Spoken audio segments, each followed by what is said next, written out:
हिरण गर्भ संभूता विवस्वत मनवंतर में सूर्य भगवान प्रकट हुए और उनका एक अंश पृथ्वी भू कहने पर प्रकटित हुई। जलमग्न अग्निवत जलमग्न थी।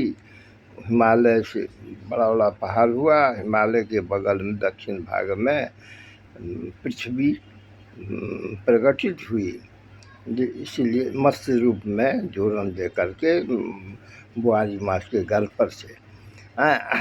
अतः इसका नाम है मत्स्य देश।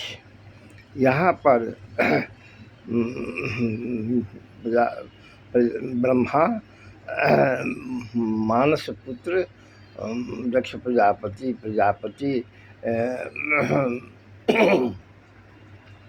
मरीच भृगु अंगिरा अत्रि पुलस्त वशिष्ठ आदि को प्रकट किए। फिर सनक सनंदन कुमार को सब तपस्या में लग गए। अभी भी 5 वर्ष की तपस्या में सनक आदि तपस्या में है।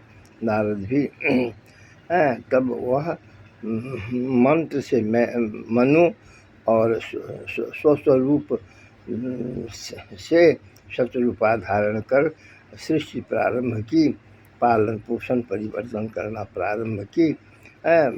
भोजनोपरांत सृष्टि सृजन की प्रबल भावना कामोद्दीपन की शक्ति को प्रेरित की। अतः यहीं पर सभी के सभी उत्पन्न हुए। दक्ष प्रजापति को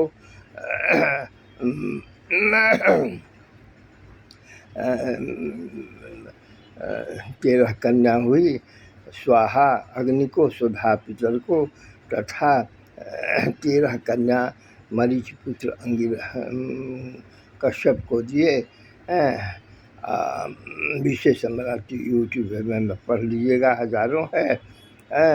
और उसी से ही जीव जंतु का अदिति से दैत्य, दीति से देवता, विनता से गरुड़ पंक्षी आदि, क्रतु से सर्पादि तथा गंधर्वा से गंधर्व, यक्षिणी से यक्षादि और किंकरणी से किंकर। जितना जीव जंतु है स्थावर जंगम उद्भिद सब अंडज पिंडज उपज सब कश्यप के ही संतान है। और समुद्र सूखता गया, पहाड़ मरता गया। 28 साल से 14 से 7 तो 7.5 अभी है। सब जत्र तत्र भारत वर्ष में भी समुद्र मंथन है। श्रीमद् भागवत के 8वां स्कंद के 7वां से 15 तक पढ़िए। रुद्रामल 155 पढ़िए। सब भारतवर्ष में व्याप्त है।